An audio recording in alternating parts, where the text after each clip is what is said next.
It's hard to imagine how good this can feel, but waiting 50 years, this has to be most unbelievable feeling for you, your family, and, of course, the Kansas City Chiefs. It sure is, Terry. Thank you so much. It's a beautiful trophy, and I can't think of a better conclusion to the 100th season of the NFL than receiving this trophy. I'm so happy for our players, coaches, and fans, and especially Andy Reid. Nobody deserves this trophy more than Andy Reid. And I want to thank the Lord for blessing our family with all these incredible people who helped us bring this championship home. To the Chiefs Kingdom. And welcome into Views from the Sideline. I was trying to figure out where to cut that off the best. It's February 4th, 2020. Kansas City Chiefs are your Super Bowl champions for the year after a 50-year drought of not being a champion. They are now champions over the San Francisco 49ers. I'm your host, Joey Tysick, my partner, Malik Hill. Malik, what'd you think about that Super Bowl? Lions still can't win a playoff game. Oh, my gosh. Like the man said, what a credible performance by the Kansas City Chiefs. I thought I misheard him the first time I watched that video, but he did say credible performance. Oh, it was very credible. Man, it's for most of my life, like learning about football and the NFL and the Kansas City Chiefs specifically, I've seen so many clips of them losing in conference championship games and coming up short in playoff games and always just like disappointing in the most depressing ways. Right. So them getting their first Super Bowl is a really amazing thing. They end up getting this the true definition of a generational talent in Patrick Mahomes, who just completely changes what they are as a football team. They get Andy Reid a few years before that. He makes them better immediately. They get close with Alex Smith, but couldn't get there because Alex Smith was good. He was really good at times. Barely had any turnovers as a Chief, but wasn't the big play that Patrick Mahomes was. You get Tyreek Hill. You have Travis Kelce. You lose Kareem Hunt, but it really doesn't matter because the Patrick Mahomes elevation has just been on a completely other level. So Damian Williams, who was fantastic in that Super Bowl, he might have been second on the list for a Super Bowl MVP. He had an amazing game. Yeah. He would have probably gotten my vote, honestly. Yeah. Mostly because I think he was terrible during the season. So it was nice for him to show up for that big game. But I almost would have given the vote for him. Because Patrick Mahomes, as good as he was down the stretch, he wasn't good through three quarters, honestly. Yeah, he wasn't that great overall. I mean, the 49ers did what they were supposed to do. They made him throw 2 interceptions in the game. Yeah. And they caused turnovers, which you thought would have resulted in a win. Yeah. But it just didn't. And Patrick Mahomes came up on top, a little bit more offensive firepower. And they kind of did the same fashion that they've played in the entire playoffs. They made comebacks throughout the entire playoffs this season. And, yeah, they're just an incredible team, and they're hard to stop. I just think that the 49ers, I don't know. They blew it somewhat. They kind of looked maybe like you expected them to earlier in the playoffs, where they made mistakes for somewhat of a young core that they have. I would have thought that might have happened earlier, but for it to happen in the Super Bowl, a lot of people are blaming Kyle Shanahan, and I think there's a little bit of blame to that. But kind of just all around, the team just in that fourth quarter, just like the defense missed some plays. Yeah. There were some weird play calls. They just stopped looking sharp all of a sudden. Yeah. Jimmy Garoppolo missed a very wide open Emmanuel Sanders, as everybody mostly saw, and they just came up short. And it was kind of unfortunate, mostly because I wanted the 49ers to win. I don't care that the Chiefs won. I thought it was overall a good game. This is their first Super Bowl ever, man. Come on. Yeah, I know. You want the 49ers I always like to go to continue their greatness of their franchise? They haven't been great in 25 years. But the franchise is known for their greatness. They got to a Super Bowl 8 years ago. Right. But I just always like the underdog because everybody was like on the Chiefs bandwagon again going into this. So that's kind of why I went for the 49ers. And I don't know. That was just who I picked. And I thought that they came out and they looked really good. They ran some somewhat trickier plays, like I said, in previous weeks, where They like to run the ball, but they'll do it in different ways. They came out and had a couple reverses with Deebo Samuel. Deebo Samuel was lighting them up in the first half. Yeah, and he looked really good, and I thought it was going to set the tone. But they didn't like stay consistent with their run, and they didn't chew off a lot of clock. That allowed Kansas City to get the ball back, get some chances, and the more chances you give to the Chiefs, you're just asking for trouble at that point. And that's what happened. And Patrick Mahomes is now in that conversation for taking over the NFL by storm. And now people are already starting to talk, can he be the greatest of all time? Yeah, it's way too early for that, but there's potential, Mm-hmm. but there's so many more years. Yeah. He's done in 2 years what it took Aaron Rodgers forever to get a Super Bowl, and he still hasn't gotten back to one. Mm-hmm. He's already checked that off. Yeah. Crazy impressive. But yeah, how dangerous this Chiefs team is, it's kind of unbelievable. The fact that the 49ers did an unbelievable job through 3 quarters. Mm-hmm. One deep ball to Tyreek Hill, and it was rolling from there. I mean, all you have to do is slip up once in coverage or have one bad play call or miss a sack on Pat Mahomes. Yep. Or miss a couple sacks. Exactly. One play, and that's all it takes for things to get rolling. Yeah. And I really don't know what defensive coordinators are going to do in the coming years to stop that. Especially Andy Reid is going to stay there. Mm-hmm. I'm sure he's going to get an extension. They're about to pay Pat Mahomes. Travis Kelce isn't going anywhere. Tyreek Hill probably isn't going anywhere. I mean, I'm sure they're going to keep drafting well. And if their defense improves and they keep Tyrann Mathieu, this might be a team that could win 2 or 3 Super Bowls, honestly. Mm. Because they're a defensive coordinator's nightmare. If they improve on defense, they'll probably be an offensive coordinator's nightmare, because when Tyrann Mathieu is on, he's going to make plays. And when he makes plays, it interrupts everything you want to do as an offense. So, yeah, the NFL might be in trouble for the next few years. Yeah. Because these guys aren't going away anytime soon. Yeah, and especially with the way that the league has it's kind of like changing guard, where we have Tom Brady that's talking about retirement. He's not actually going anywhere from the Super Bowl commercial, if anybody saw. Shouts out to Hulu for announcing Tom Brady's comeback. Drew Brees also kind of in that questionable spot. Doesn't know for sure if he wants to come back or not. And just a lot of – and Aaron Rodgers we've seen struggle recently. So in terms of that, it's like Lamar Jackson and Patrick Mahomes. So like them two, and Deshaun Watson. Yeah. And Russell is there, but he's in a different category. He's going to become like the Drew Brees. Right. Because he's the veteran that's just you know what you're getting out of Russell Wilson. Yeah. But unfortunately, his team isn't as good as the Patriots and the Saints have been. The Seahawks have kind of struggled a little bit to find themselves. They've just lost in their general. identity ever since the Legion of Boom left and Marshawn Lynch left. That's where I agree with you. I think that the Chiefs can really kind of take the league by storm right now, while a lot of teams are trying to figure out where they're going from here. Obviously, like I said, the Ravens, the Niners, they're all kind of there, but they still have some question marks. Whereas it seems like the Chiefs have kind of leapfrogged everybody, and they've figured it out really quickly. So it'll be interesting to see within the coming years to see what happens.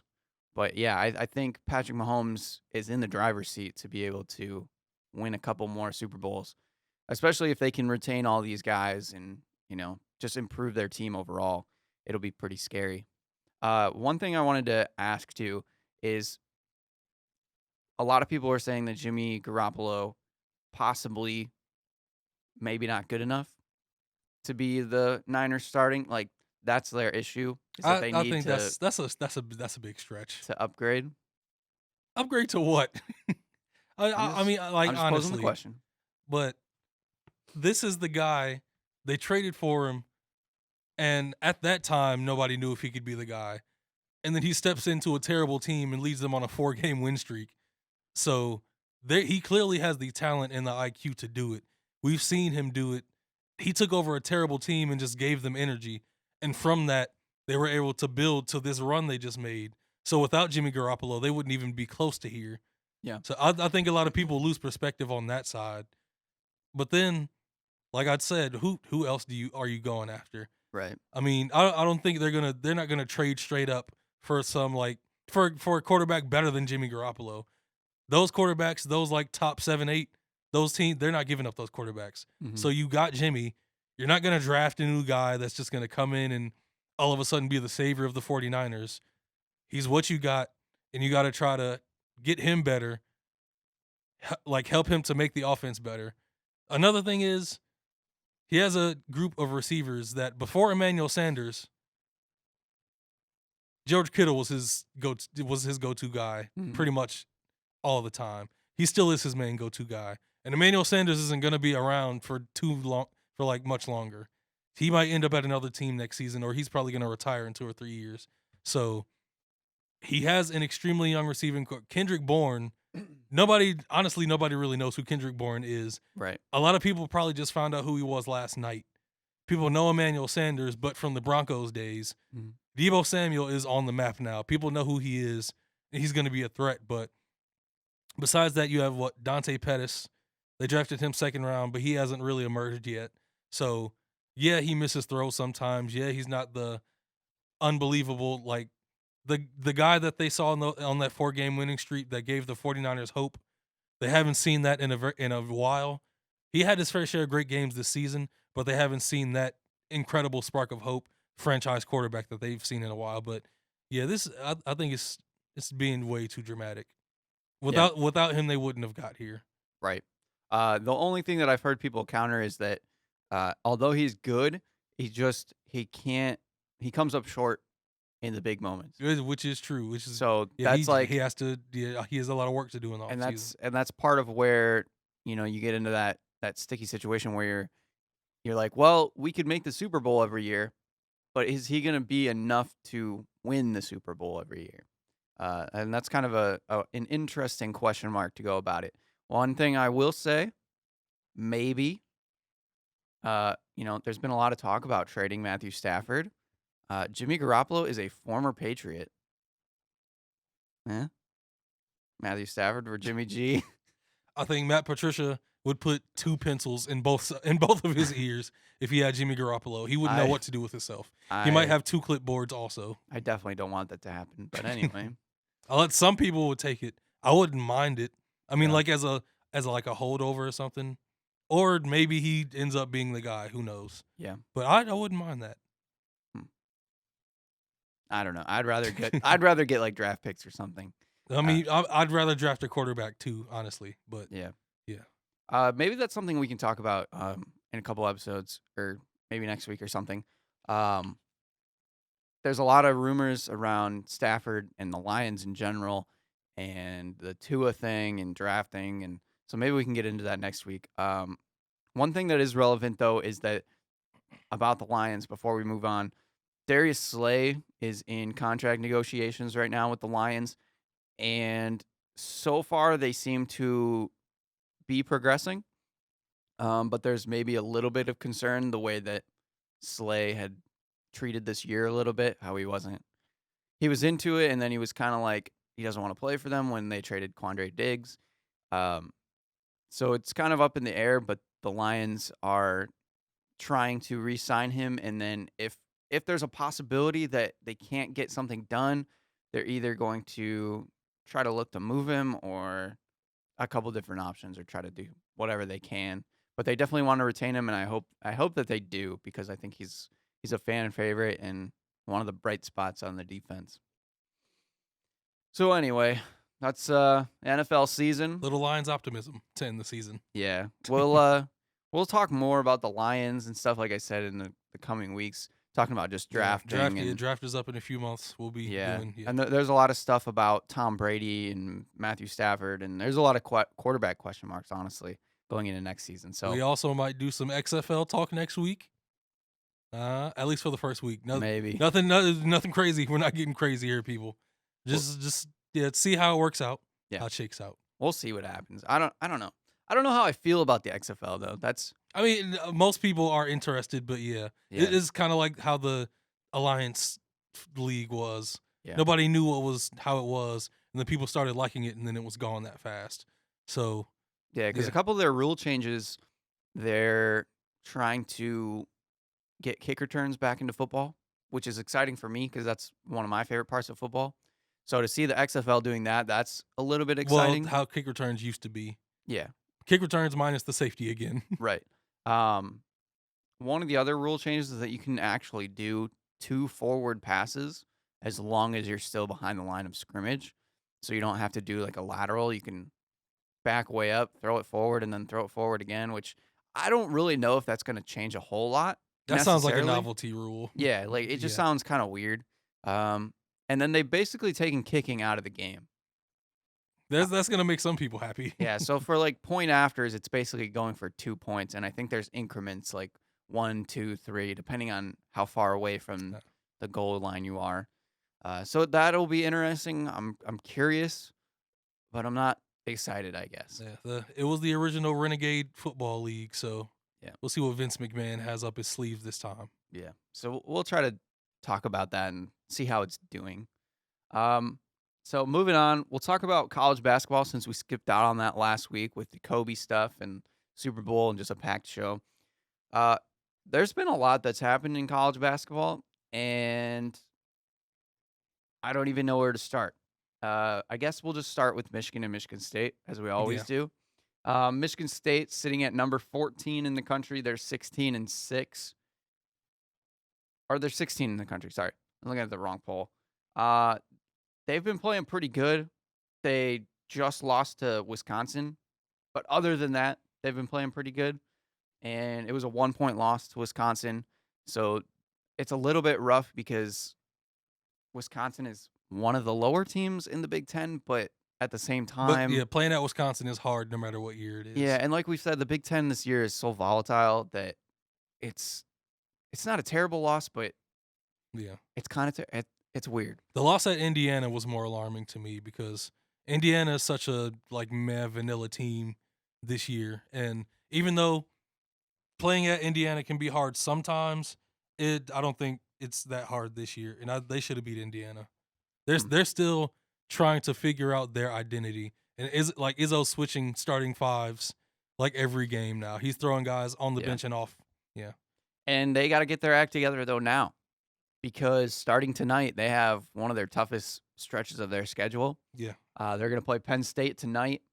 Then they play Michigan, which Michigan's not as scary as they were, but being a rival game, But yeah, Michigan's never know. starting to get it together, yeah. and it's at Michigan, so Right. yeah, that's one they can't sleep on. Then they got to play Illinois At Illinois, and right now Illinois is tied for first in the Big Ten, Yep. so they're not playing around. And then they got to play Maryland, who's number 9 in the country at the moment.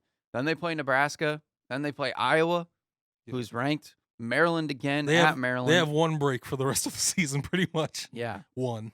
Their finishing of their schedule is going to really determine a lot, not only in the Big Ten, but just possibly in the NCAA tournament. Because if anybody gets a win on Michigan State, it's going to help them out, especially like if Michigan were to win that game. And at the same time, it could also put Michigan State way ahead in the Big Ten as well because of that tough schedule. Having to play Maryland twice could kick Maryland kind of down a little bit. So that'll be really interesting. Cassius Winston has played out of his mind lately. He's been playing really good.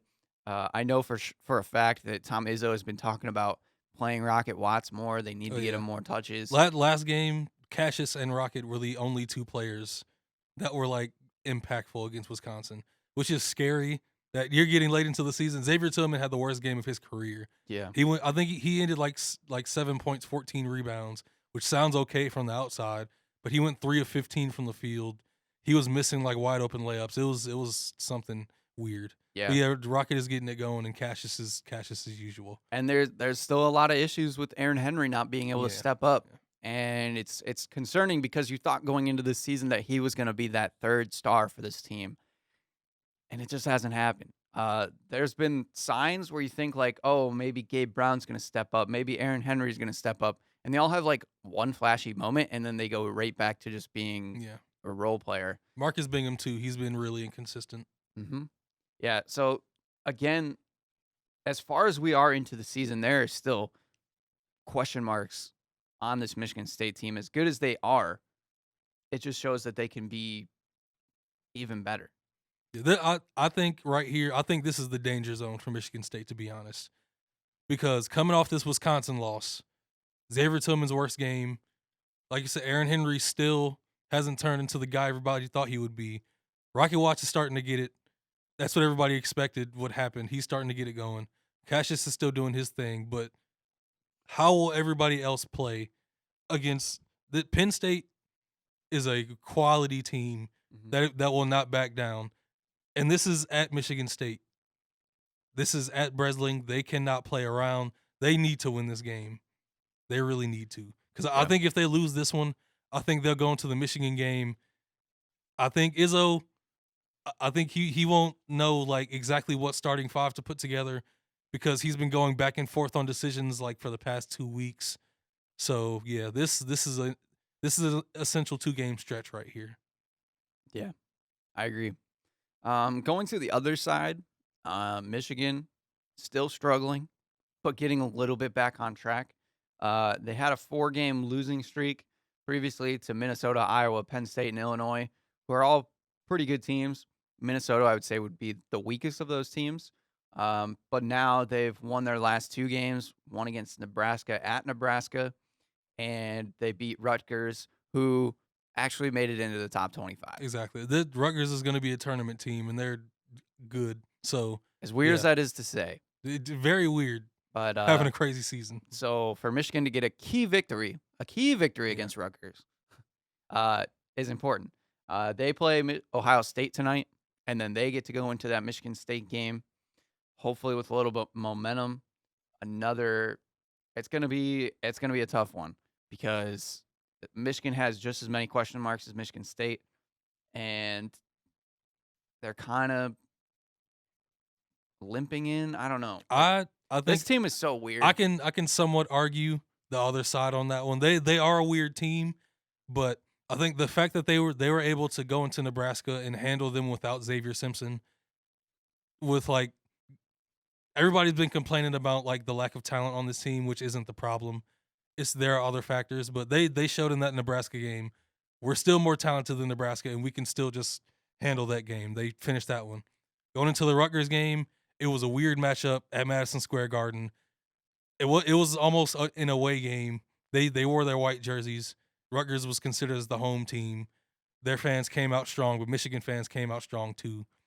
And honestly, from the start, Michigan, they looked kind of revitalized with Xavier Simpson back in the lineup.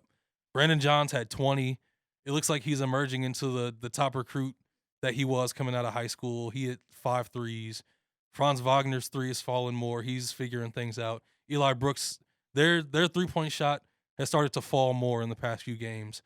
And when they get those open shots and they knock them down, it's hard for teams to get back into it because they execute very well when they're hitting that 3 and Xavier Simpson is wheeling and dealing. So, and John Teskey, I don't know what they did in practices. I don't know what they've told him, but he looked much better defensively against Rutgers, who has a really good center in Miles Johnson. He was energized on both sides of the floor. He dunked on Miles Johnson in the first 5 minutes of the game. So I honestly think that Rutgers game kind of it's getting them back. It hasn't gotten them back on track totally, but they're on the way to getting back on track.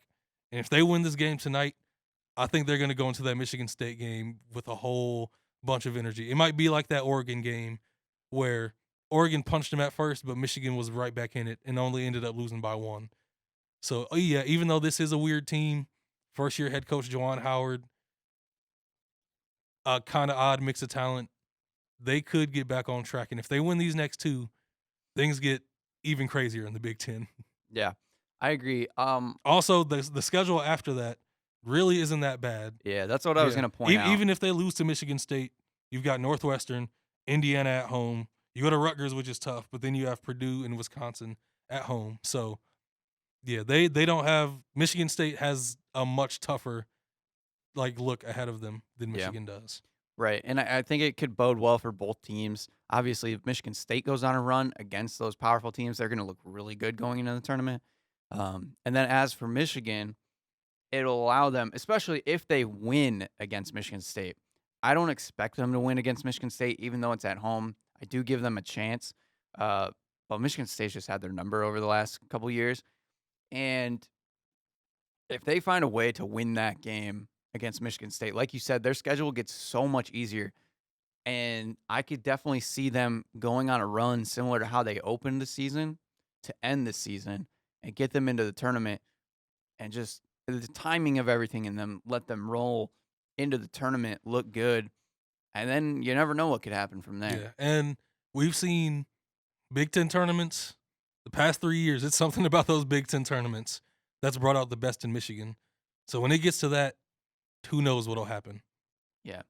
And we'll find, and that's probably a time too where we'll really find out like how much of a difference it is between Juwan Howard and John Beeline. I think in that Big Ten tournament, like you said, Michigan always somehow figures a way to make a run in the Big Ten tournament.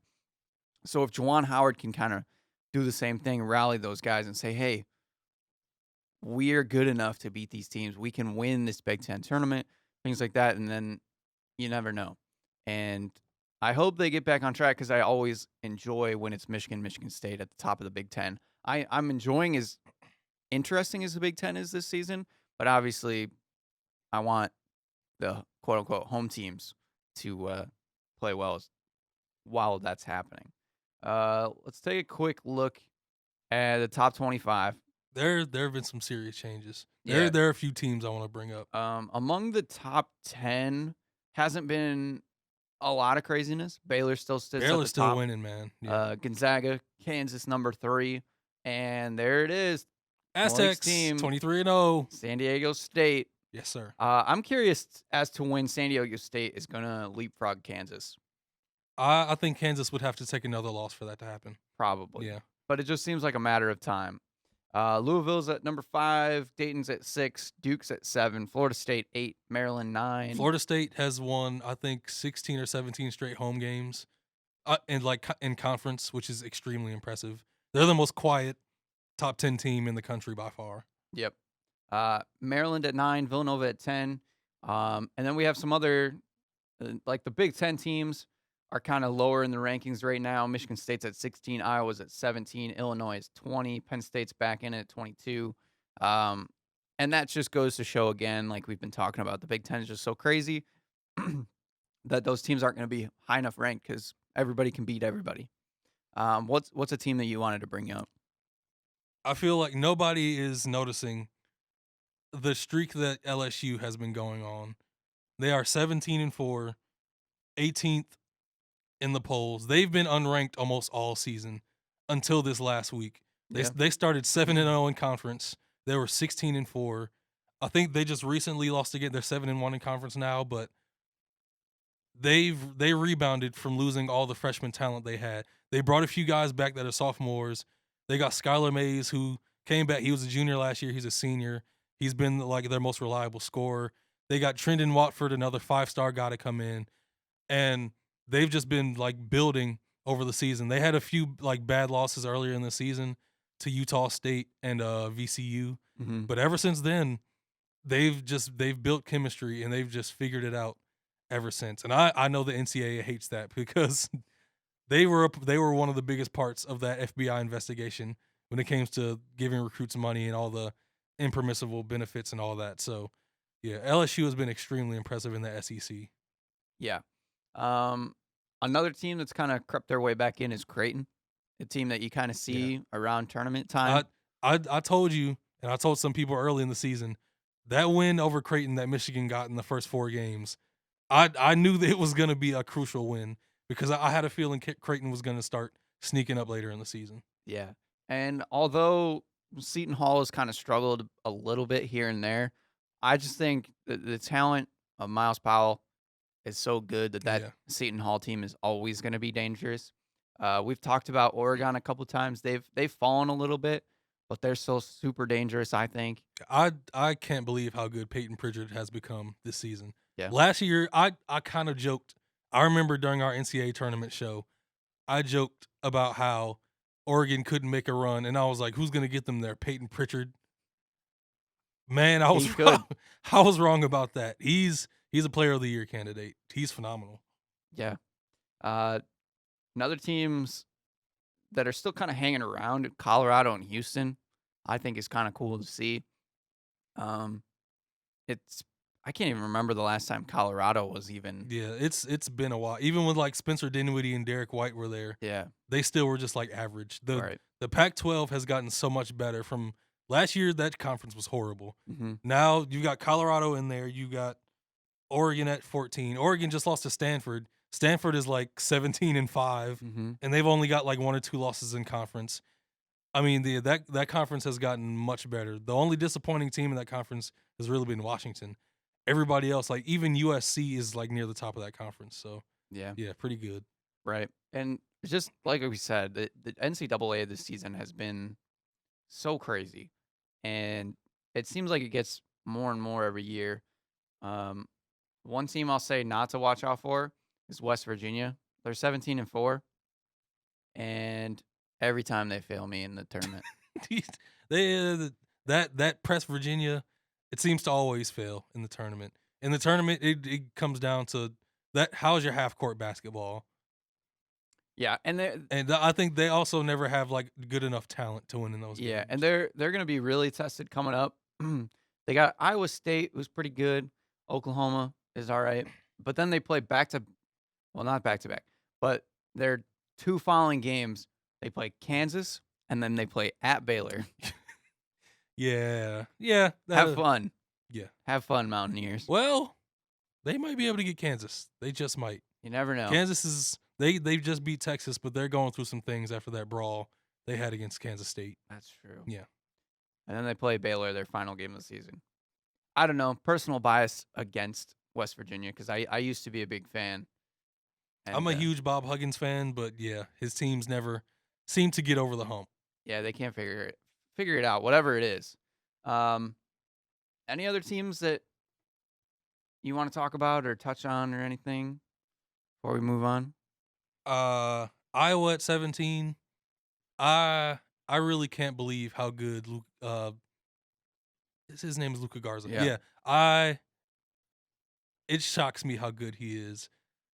Because I understand at the college level you can dominate with skill alone. You don't need crazy athleticism to get it done, but Right. every game I watch him in, he's so efficient. His moves always work. There's no like wasting time.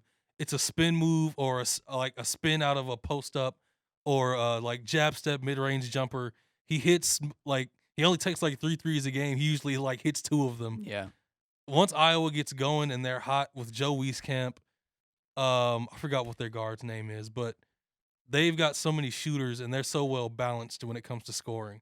And it's a surprise when you see the talent that they have up and down the roster. Yeah. Even their backup point guard, Joe Toussaint, who's a freshman from New York, the way he's looking like a gem that they were able to swing him. They got a New York guard and he's looking like he's going to be the future of that team for years to come. So yeah, Iowa, they might actually be able to make a surprising run in the tournament.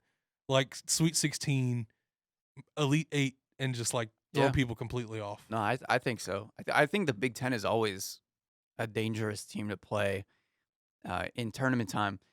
And I think Garza is competing with Cassius Winston at this time for Big Ten Player of the Year. Yeah. So I'm interested to see how that's going to go throughout the season. But yeah, he's super impressive. And you saw signs of it early on, like last year and stuff. But you just never thought that maybe he could lead the team, I guess. Oh yeah, he's taking it to But- a whole. He's averaging like 24 and 10. Yeah, It's insane. it's cool to see because it is a different take. Like you said, it's not some crazy athletic guy. Like he just beats you by skill and footwork. And sometimes I think that's just as impressive. Once again, go Aztecs. San Diego State, let's go. Wait till they play somebody. They're probably gonna get upset in the tournament. Well, it is what it is. Is what it is. All right. Moving on. We actually have NBA news. This Thursday is the NBA trade deadline. 3:00. Big things happening. Be there. Or just be on Twitter. Because Twitter is where everything Watch breaks. Woj. Yeah. If all else fails, just watch Woj. So obviously, like we've been talking about, the Pistons are kind of one of the bigger teams, so to speak. They got the bigger names in this trade rumor season. Andre Drummond being one of them. Derrick Rose being another. And just recently, Luke Kennard. I don't know how I feel about it, uh, but as I've thought more, so Luke Kennard is having a career season, but he's missed the last 22 games because of injury. And the Pistons have been in talks with the Phoenix Suns. Now, the rumor right now is that it would be Luke Kennard for Javon Carter, who's been in and out of the G League. Elio Kobo was an early round pick for Phoenix a few years back. Hasn't really shown a whole lot, but there's still potential there. And a first round pick, which right now the Suns are sitting at around the 11th spot. And that makes it interesting because as much as I love Luke Kennard on this team and how much he's improved and gotten better, I don't know if I'm totally opposed to that kind of trade. Because if we're going to actually just start over, maybe that's how we do it. But I would much rather try to trade Drummond and Derrick Rose first. And I feel like if we ended up this trade deadline and only moved Luke Kennard because the Andre Drummond stuff has kind of cooled off a little bit and we haven't found any suitors for Derrick Rose necessarily. Nobody wants to give up a first rounder. I don't know if I would want to deal Luke Kennard in that situation. If we dealt Drummond and Derrick Rose, then maybe I'd be more open to it. But I feel like I'd need the dominoes to fall first. What are your thoughts on the latest Luke Kennard news? Yeah, I've also gone back and forth on the Luke Kennard rumors. I feel like a trade to Phoenix would be interesting, but Javon Carter and Elie Kobo, I feel like they exchange one of them for one of their more like somebody with more potential. Like I would take like Jalen LeCue over Elie Kobo or Javon Carter. If you haven't seen the dunks he's been doing in the G League, he's been lighting it up. Man, he's looking like rookie Vince Carter athleticism wise. It's nuts. Yeah. But like Jalen LeCue and what's the small forward they got from Villanova? The shooter. They drafted him first round 2 years ago. 2 years ago. Yeah. Man, I'm bad Mikal with Bridges. names. Mikal Yes. Bridges. It feels like I just kept thinking Yeah. Cam Johnson in my head from this year, and I'm like, that's not Villanova. That's like, not Villanova. if it was like Mikal Bridges, Jalen LeCue, and a first rounder, I'd be all for the Luke trade. Yeah. But I feel like even though rebuilding, having Javon Carter and Elie Kobo would lead to a serious rebuild, Jalen LeCue, he's not ready to be a big-time player, but the potential is insane. Mikal Bridges is just a solid shooter right now that produces sometimes. Nothing special, but he can produce, and the potential is there. I would much rather take that than the other option. So, yeah, if Luke gets traded, I feel like it has to be something of more value than just 2 point guards that'll probably be gone by the offseason and a first-round pick. When it comes to Drummond and Rose, haven't there been some like Clint Capella talks that involve the Pistons or something that involve Derrick Rose and Andre Drummond? What have those been? So one of the big things is that the Rockets have come out and they're trying to sell Clint Capella to teams.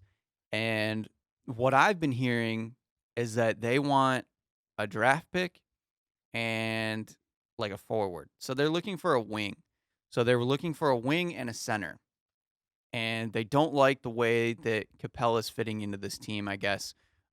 They've been playing a lot of small ball. They've had their own death lineup, quote unquote, where they've played. Please don't tell me Ben McLemore's in that death lineup. Yeah, I think he is. Oh, Jesus. They've played all their guys that are under 6'6". Their tallest guy on that death PJ lineup Tucker. is 6'6". Yeah. And they're actually playing really well with it. It's allowing them to play more up tempo, Mike D'Antoni, and they're having success with it. Like it's making Russell Westbrook better because he's just running up and down the floor. He's not shooting as many threes, and they're playing better.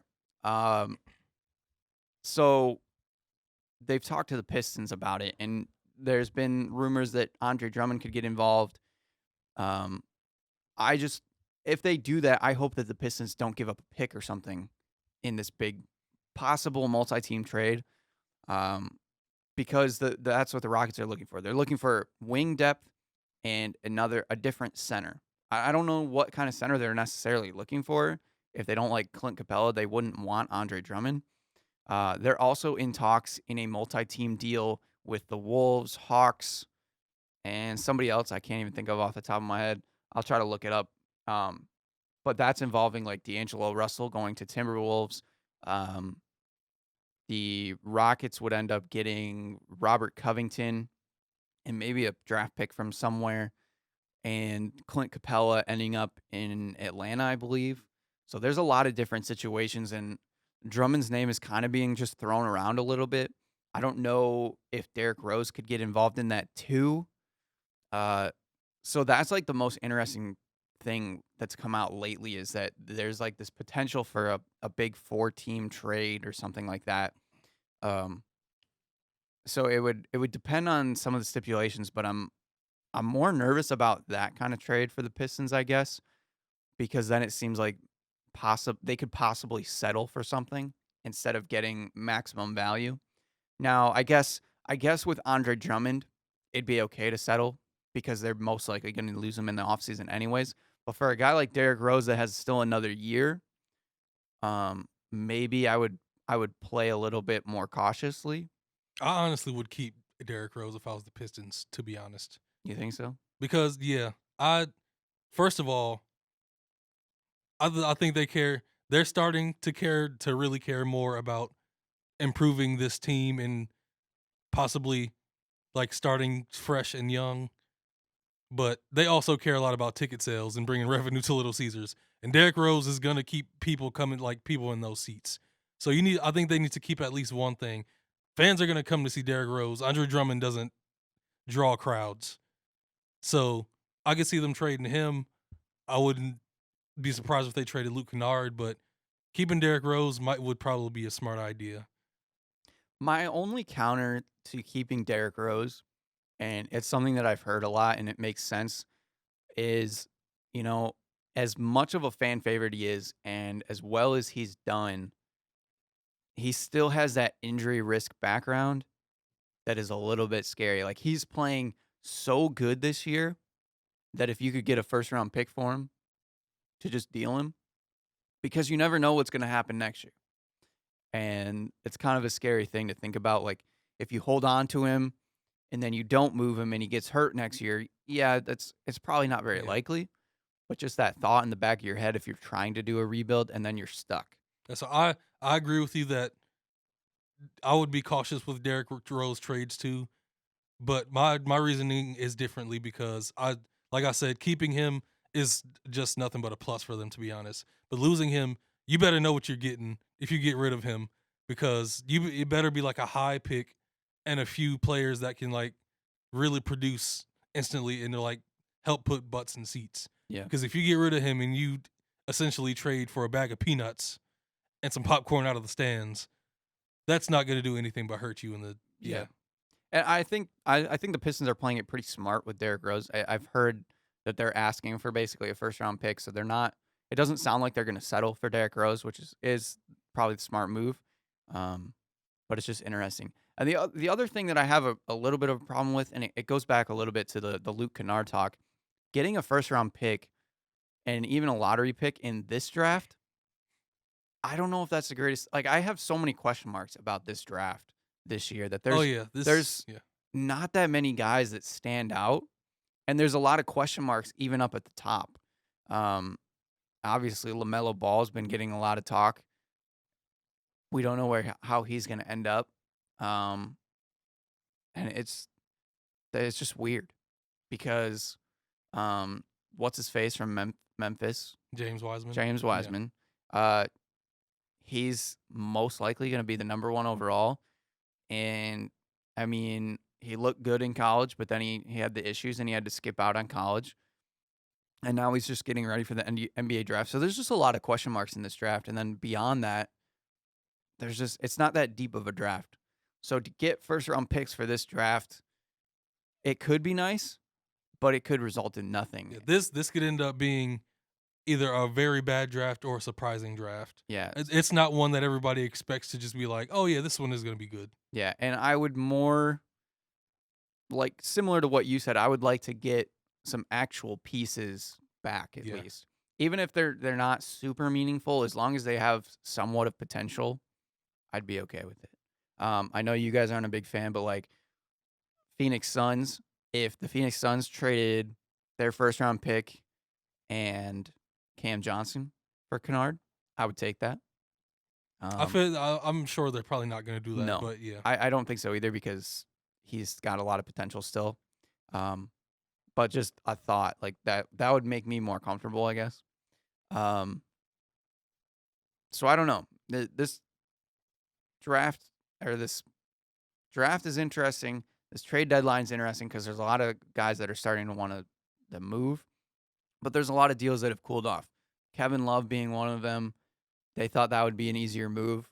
That's kind of tapered off. Andre Drummond's kind of tapered off.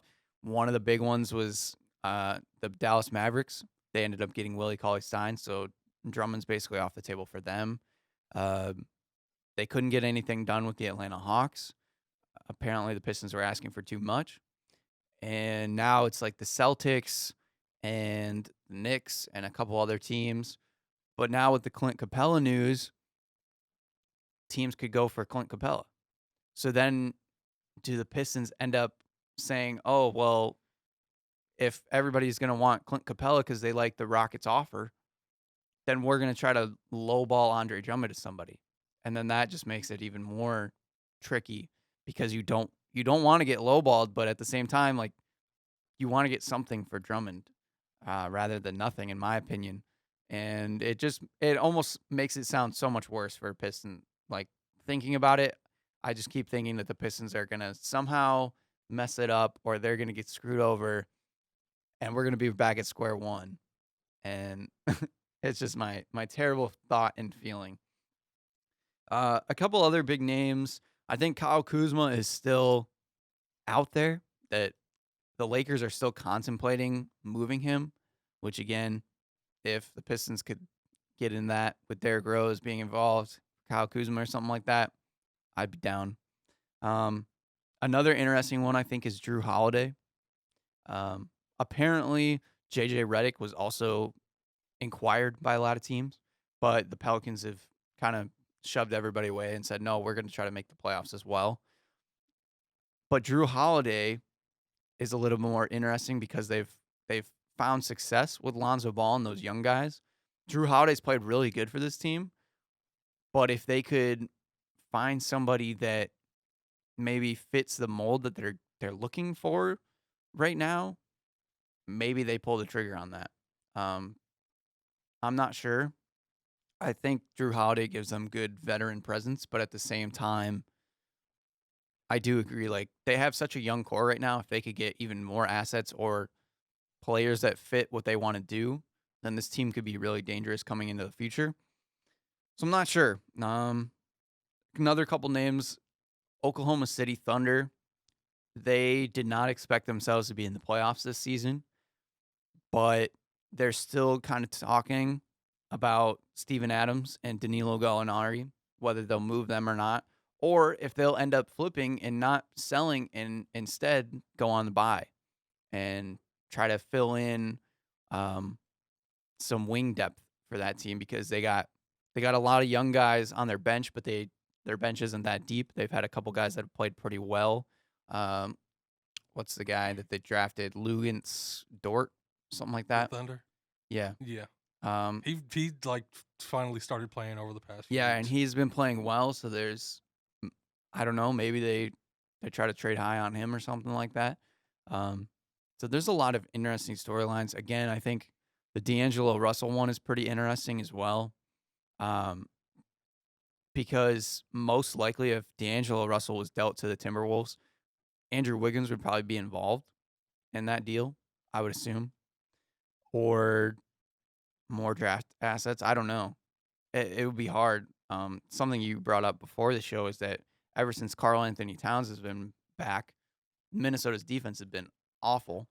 Oh my! It's incredible how he's making the team worse, but his numbers just make it seem like everything around him is the problem. It's such a weird situation there. Yeah. Yeah. Like, do you think, because it's something I've thought of, like, if I was the Warriors, even though Andrew Wiggins has played pretty good this season, I would almost rather have Karl Anthony Towns, where if they could figure out a way to trade maybe D'Angelo Russell and their first round pick, which right now is looking like the number 1 overall.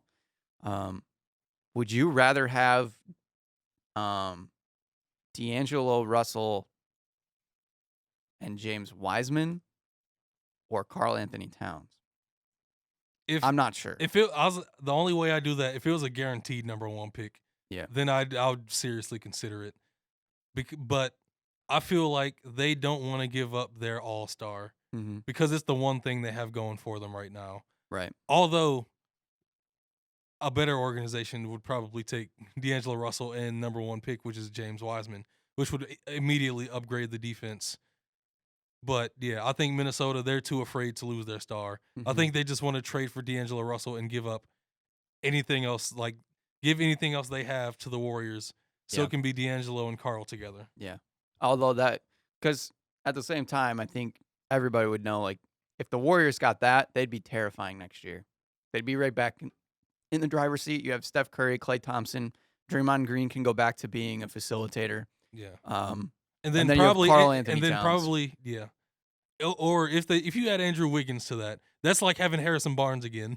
Yeah. Which he was a plus for them. And that's the thing on the other end is if they just trade D'Angelo Russell and they don't have to give up their pick, and they get Andrew Wiggins, then you have Steph Curry, Klay Thompson, Andrew Wiggins, Draymond Green, and most likely James Wiseman.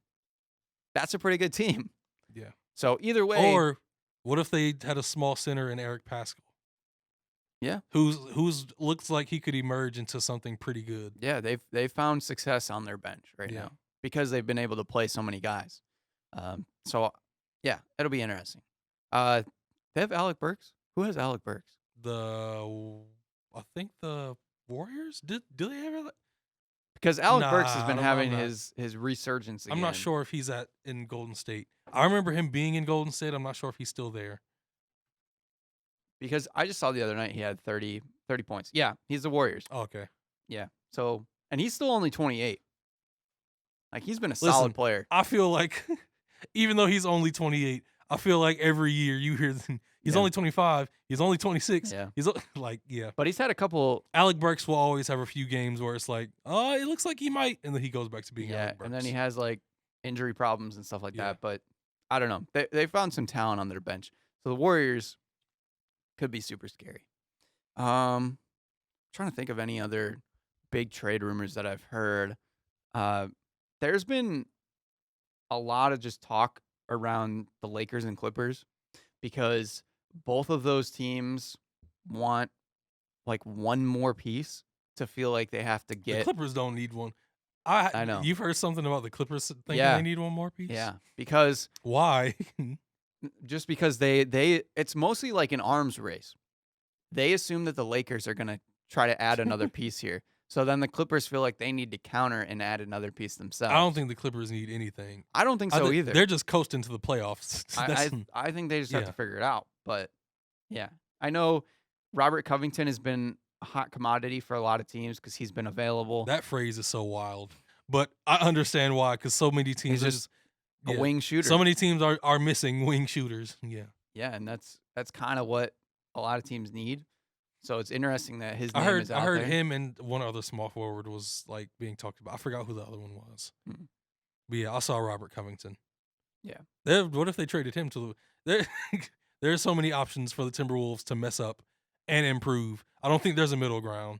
They're either going to make a great decision or a terrible decision. Yeah. It's because they're the Timberwolves. I think we know what's probably going to happen. Right. There's a couple other like oddball trades that I've heard about. Is that the issue with the 76ers and playing Joel Embiid and Ben Simmons at the same time? Yes. Yeah, there's been that goes back to D'Angelo Russell, I guess, as there have been talks, and I think they're pretty minor, but there's been talks about D'Angelo Russell for Ben Simmons. What would your thoughts be on that? Because I think that's really interesting because it would be weird for the Warriors to get Ben Simmons. Yeah, that I don't know about that. Draymond Green basically does what Ben Simmons does. Yeah, but at the same time, it would actually take pressure off of Steph Curry. But then what do you do with Draymond Green? Do you send him to Philly?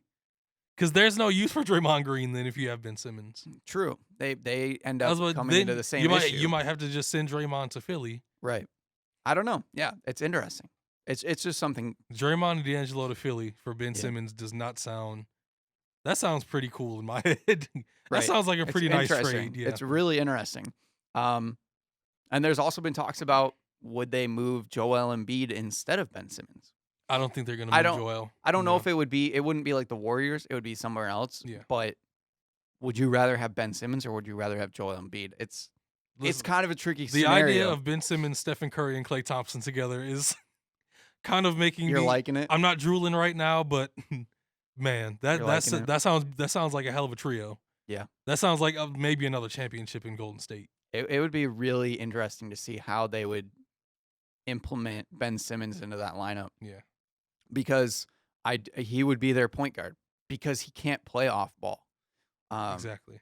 And we've seen Steph Curry can play off ball. He's really good with the ball, but Klay might average 30 with Ben Simmons on the Warriors. That'd be terrifying. yeah, because Ben Simmons isn't a high volume scorer like Kevin Durant. So there'd be more opportunities for But Clay. without Joel Embiid, he has like 30, 15, and 12 games. Yeah. So, man, I want this to I wish we didn't bring this up. Now I just want Ben Simmons in Golden State. Yeah, that was And send D'Angelo and Draymond to Philly. one that happened a while ago. That there were talks about it. A couple other little weird ones that I've seen are Paul George, which doesn't make any sense to That's me. not happening. I know. Kawhi needed Yeah, Paul George I- to go to yeah. I think that's It's a weird ridiculous. one. The other one is Chris Paul has been talked about. I don't think that's going to happen either because of the way that the Thunder have played this season. I think that was early on when you thought the Thunder were going to be terrible. But those are just like ones that ESPN has brought up in the past, talking about like crazy trades that could potentially happen. Most likely won't, but they're just interesting names to throw out there. They're bigger names. Another one that's pretty important is Marcus Morris. The Knicks have fallen apart. They Breaking- fired Steve yeah, Mills. breaking That's news. important. They made a move to try and do something positive. Yeah. I don't think it's gonna help them, but Well, So- if they get the guy they want, it might help them. maybe. That's Yeah. what the swinging for the fences here. It's Yeah. New York. The New York Knicks are trying, like their favorite for replacing Steve Mills would be Masai Ujiri, which would be incredible for them to pull off. It would be insane because Masai Ujiri he's in the place he wants to be right now. But at the same time, I was talking to you about this before the show, is that if Masai Ujiri is the type of guy that likes to challenge himself in his business and he wants to keep achieving things and meeting new goals, this would be the perfect opportunity for that. He won the championship with the Raptors. He did what he wanted to do. He brought in Kawhi Leonard. They won a championship and shocked the nation. If he was to go to the Knicks and to turn that franchise around, he'd be one of the all-time greats He's going to the Hall of Fame. Front if office. that happens. Yes. of all time. And the Knicks, I'm sure, would be willing to give him a very hefty contract. So Extremely. it's interesting. Let's not understate how capital Yeah. letters hefty. Yeah. And Yes. that's part of why they're looking to make moves at the trade deadline, just to sell off their team. Marcus Morris being one of the better players for them this season. A lot of teams are interested in him because of his shooting efficiency. And again, all these championship teams that want extra wing depth, things like that. Pistons So should have never got rid of him. Julius Randle is another one I heard in like the Andre Drummond talks when they were talking about the Andre Drummond to the Knicks, that potentially Julius Randle would be involved. I'd be totally okay with that. I think Julius Randle would be a perfect fit for Detroit, honestly. The way he plays hard every possession, I feel like. So that'd be interesting. But next week, we will report to you guys about any trades that happen. I'm sure something's going to happen. I hope it's active. It's always a weird thing during the trade deadline because you get all these rumors and then nothing happens. Or you just get a couple little trades that go on and no real noise. I think this year, because There's some teams that really want to make a championship push. There will be moves. I don't know if they're going to be like monumental, but I'm sure there's going to be plenty of moves happening. So we will report back next week on those. Hopefully the Pistons get rid of everybody and we can move on and be excited Except Sekou. about the new regime. Yeah, of course. Those young guys, Svi, Sekou. I watched the game they played last week. I can't remember who they played, but Svi started and he was playing well. I'm so happy that they're playing him. Yeah. And he's shown it. That's why I want them to keep Luke Kennard as well. But we'll see. Like I said, we'll report back next week, talk about it, talk about some NFL rumors probably as well. We'll talk about XFL since Malik wants to. And then we'll talk more about football isn't dead yet, ladies and gentlemen. Yeah, and we'll recap Michigan State basketball. So there's a lot to talk about next week as well. This has been Views from the Sideline, and we will see you guys next time. We didn't get to talk about Zion, so let me just talk about it for a few seconds. He is averaging 19 and 8 right now. He's not even in shape. He just came off an injury. He had 4 threes in his first game, which won't happen all the time. But he has so much time to work on his jumper. It's falling right now. He's comfortable. They give him the ball. He's scoring.